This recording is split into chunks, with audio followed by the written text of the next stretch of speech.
Hola, vamos a hablar acerca de la educación lancasteriana y cómo llegó a México.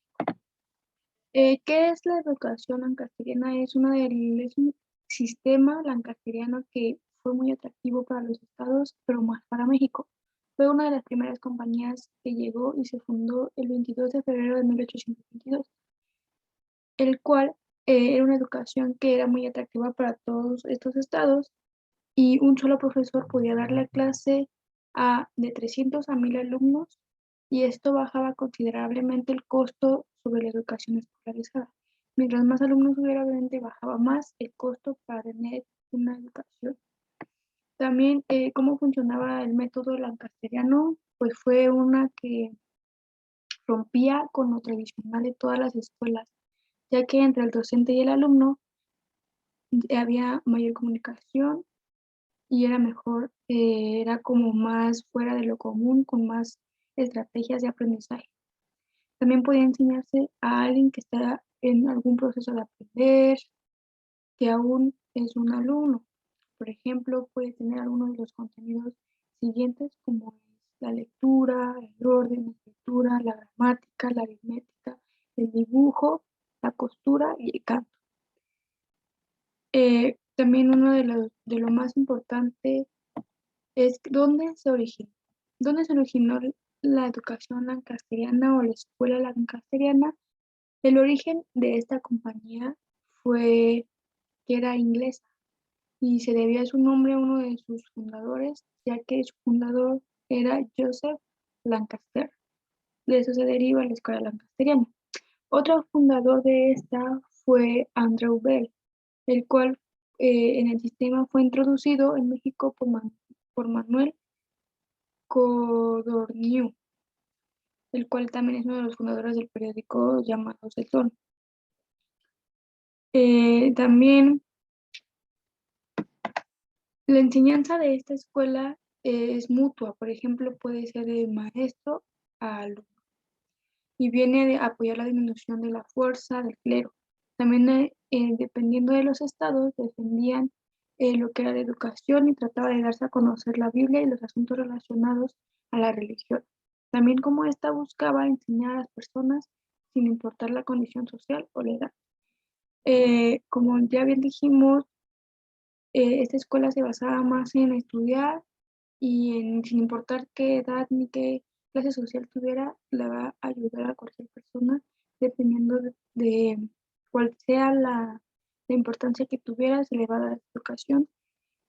Eh, También la escuela lancasteriana, que fue en 1822 a 1829, ese fue el proceso o el plazo que duró esta escuela, ya que de 1822 a 1890, esa consistía en que los alumnos más avanzados enseñaban a grupos de 10 niños. Y también, de este modo, un maestro podía influir indirectamente a grupos de 300 alumnos. De los alumnos en el proceso educativo y eliminaba, en parte, el papel autoritario del maestro, ya que uno de los alumnos más avanzados podía empezar a dar clases a otro grupo de personas, el maestro se le hacía menos pesado porque reducía el grupo para él. También, como fue, pues, como ya habíamos dicho, esta campaña fue fundada para cualquier tipo de persona, ya que pues se, se bajó, esta se entró cuando estuvo bajo la presidencia Porfirio Díaz en 1890.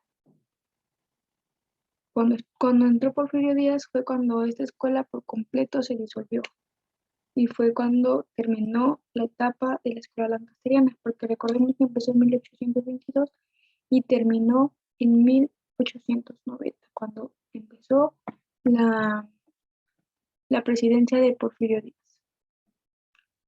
También eh, podemos decir que el sistema lancasteriano fue traído hacia México, como ya hemos mencionado, por Manuel Cordeniú. Cuando llegó era en 1822, pero se fundó en 1822, pero fue traída en 1821. También una de las más conocedores fue que en 1823, un año después de haberse fundado esta escuela, se abrió la segunda escuela lancasteriana llamada Filantropía en un ex convento. Ujú. Y en 1822, de las 71 escuelas de la Ciudad de México, existían, y estos abarcaban más aproximadamente como 3.500 alumnos. Los estudiantes dentro del sistema lancasteriano se les enseñaba en un periodo de 6 horas de clases. En esas clases podían entrar ya sea la lectura, la aritmética, el catecismo del padre Pata. Solamente se le enseñaba por ese periodo. También incluía un receso de 2 horas, ya que al, al melodía o descanso. ¿Qué quiere decir con esto? Que aparte les daban 2 horas para tener un descanso después de sus 6 horas de trabajo, viendo los temas que ya les mencioné. Eh, Después empezaron a expandir diferentes escuelas particulares y fue declarado oficialmente el método de enseñanza lancastriano, ya que eran escuelas gratuitas. Y en 1842 y 1845 el gobierno federal entregó a la Compañía Lancasteriana a la Dirección de Educación Primaria de toda la República al terminar su gestión en 106 escuelas primarias.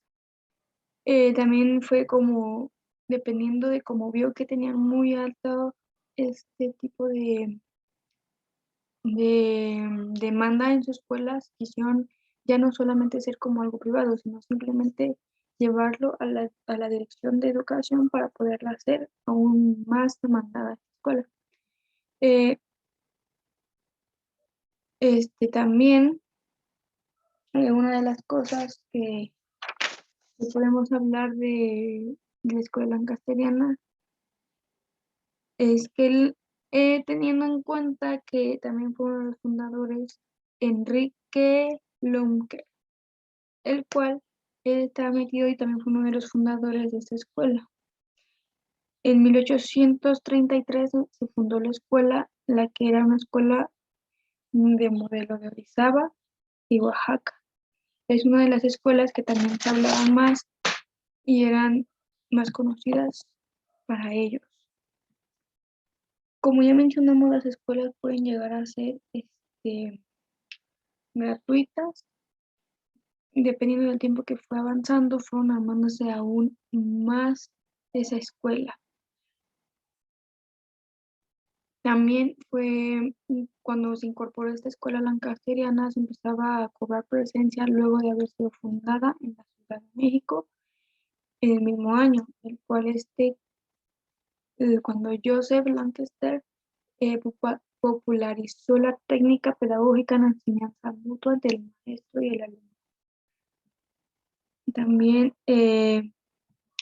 ¿cómo surgió este proceso ya después? Pues como ya lo habíamos mencionado, y para que se los vuelva a explicar, fue cuando Joseph Lancaster lo trajo a México y buscó los dos fundadores, el cual era Andrew Bell y Manuel Cordura, el cual hicieron estas escuelas y fundaron estas escuelas. También, qué nos aportó o qué nos dejó la escuela lancasteriana o la compañía lancasteriana? Fue que el niño debía ser constantemente activo, o sea, en esa escuela tenía que ser el niño constante, que no se aburriera, que no se distrajera, que pusiera atención, porque siempre estaba aprendiendo algo en el monitor del pequeño. Por ejemplo, no podía aburrirse porque cada rato estaba aprendiendo algo nuevo, no era como repetitivo, sino eran cosas nuevas cada vez.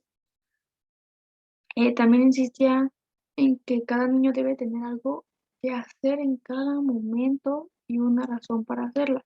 No eran cosas por hacer, simplemente que el niño tenía que realizar actividades y tenía que haber un objetivo. ¿Por qué lo vas a hacer y para qué lo vas a hacer? Esto era lo que Lancaster hacía conocer para que el niño tuviera una razón del por qué está haciendo las cosas. Gracias a él se recibió el nombre como la educación ancasteriana. También se resolvían métodos de enseñanza. También llegó a la admiración de México como uno de los fundadores de esas escuelas que eran fuera de lo tradicional de otras escuelas que ya existían en esa, en ese año. También la primera escuela normal en México fue la Lancasteriana. Fue la primera escuela normal que había en México, ya que pues en 1823, después de que el gobierno de Ciudad de México se hiciera cargo de examinar a los profesores para darles licencia, ya que los maestros no podían dar clases sin impartir sin tener una licencia activa y vigente para poder estar en contacto con los alumnos. ¿Cómo es que promovió la enseñanza mutua? Pues fue practicada desde mucho más antes, en 1819, por profesores de otras escuelas que fueron empezando a poner en práctica lo que era la educación o la enseñanza mutua, y también en unos u otros tipos de conventos. Y ya en 1824 se publicó la que es la Cartilla Lancasteriana, que es un sistema de enseñanza mutua para las escuelas de primeras letras en los estados de la República. En Zamora, el cual fue uno de los principales autores, fue Agustín Buenrostro, quien también fue uno de los fundadores de los que tuvo que ver en lo que es la escuela lancasteriana. Y pues bueno, espero les haya gustado esta información. Fue una información muy breve, pero aprendimos mucho, aprendimos de lo que se dio esta compañía y cómo fue revolviéndose y tratando de que las personas, sin importar la edad ni clase social, pudieran tener una educación y los alumnos más avanzados podían empezar a dar clases. Y no solamente los maestros eran cualquier maestro, sino tenía que darle una licencia para poder impartir ese aprendizaje o esas clases para los demás alumnos. Espero les haya gustado y me despido de ustedes.